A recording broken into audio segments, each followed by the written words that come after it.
Cold in the workshop today. It's early November. Putting the fire on.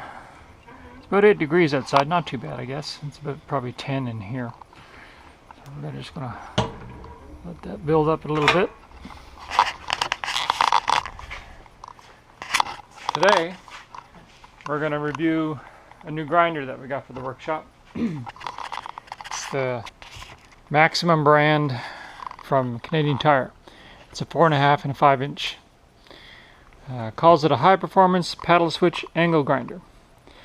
So it weighs about 5.5 pounds, and I already have a grinder, but I want to use this for wood carving, for using the planer blades that I have for a grinder.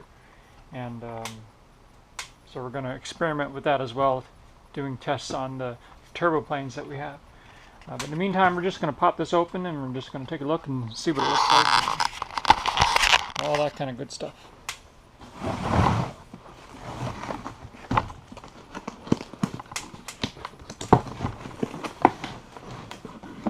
Got this on sale at Canadian Tire yesterday. I think it was like $40 or $50 off, so that's why I bought it.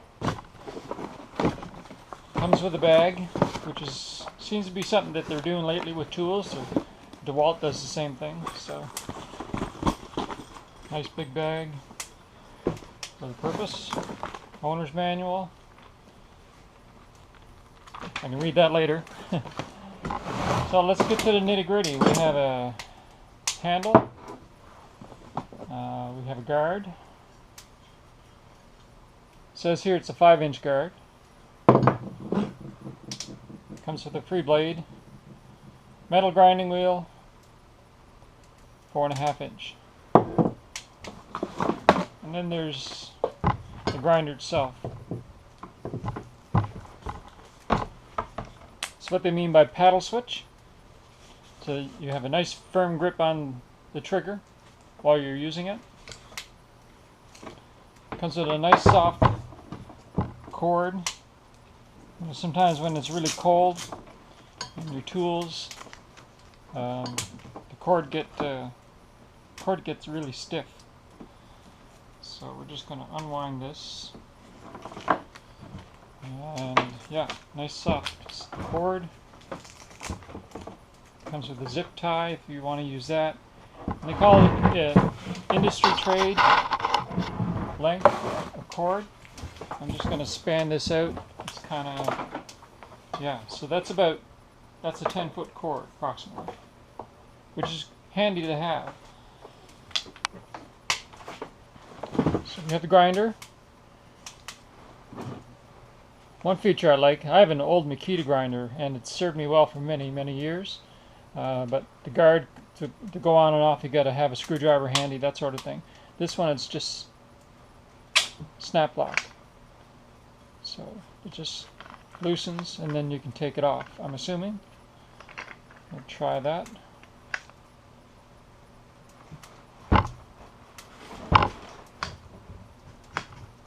Huh. Maybe not. Maybe you still have to unscrew it? I don't know. Anyway, let's get these nuts off here. Move on to that. So the button for locking the spindle is back here, and you just turn until it locks. You have to keep the button in place. Comes with a wrench. Turn that off. So that's how that works. So yeah, there's the bottom one. The bottom one has some little ribs on it that lock in here to keep it so that when it's down like that, it doesn't turn. So that's how that comes off. So you can snap it back in place. So you can work that way, or you can turn it off and turn it. How far can you go? You don't really have a whole lot of 360-degree work with the guard, so you can go from here to about here before it, see it hits the housing there, so you don't want to do that because it's not locked all the way in place. So you got to turn it back a little bit. Even there, not enough. There. So this is a 4.5 inch guard. Now, this comes off and on. Inside the collar here, there's a little nib of steel, and there's one up here, and they coincide with a slot here and a small slot there. So it only goes on one way, and then you can turn to adjust it. And it only comes off one way, like that. So you have the 5-inch tube if you're using 5-inch discs.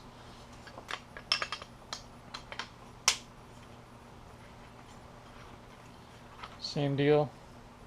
Lock it in place. Good and strong.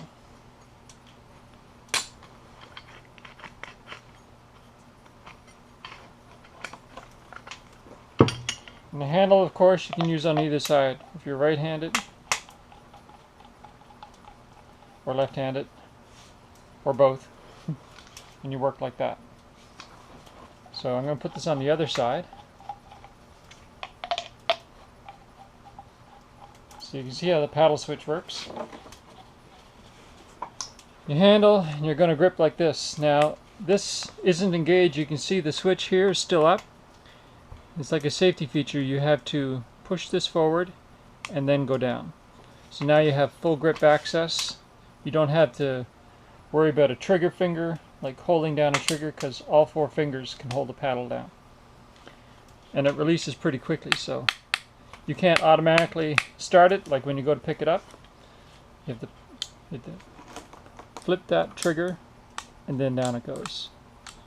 So you can just, it starts like this, or you can hold on to it and flip the trigger, and that's how you go. So we're just going to plug this in now.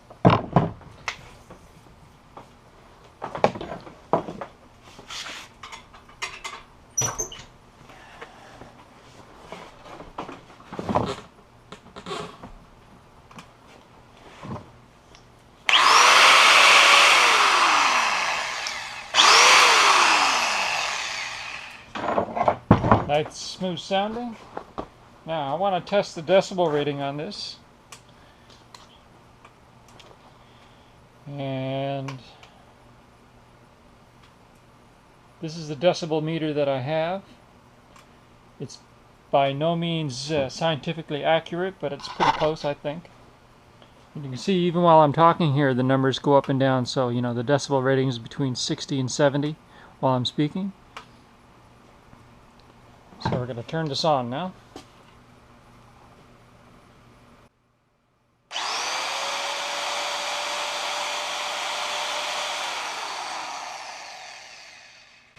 So that's 100 decibels right next to it. I'm just going to hold it at arm's length.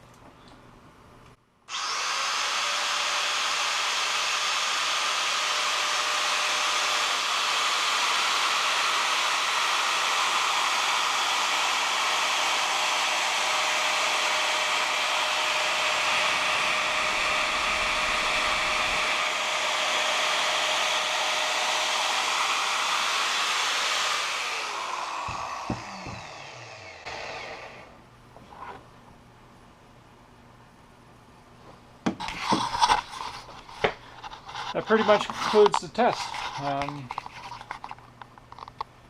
It's nice and light. I like the fact that it's got a nice thick grip on it. And next we're going to attach some turbo planes for wood carving, and see how this performs and how the carving blades perform. Okay, that's it for now.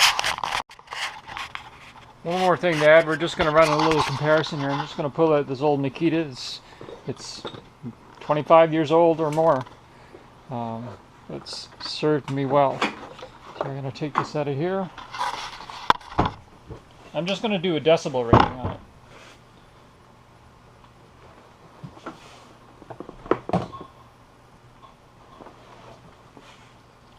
So, Turn on the meter, and let's give this a start.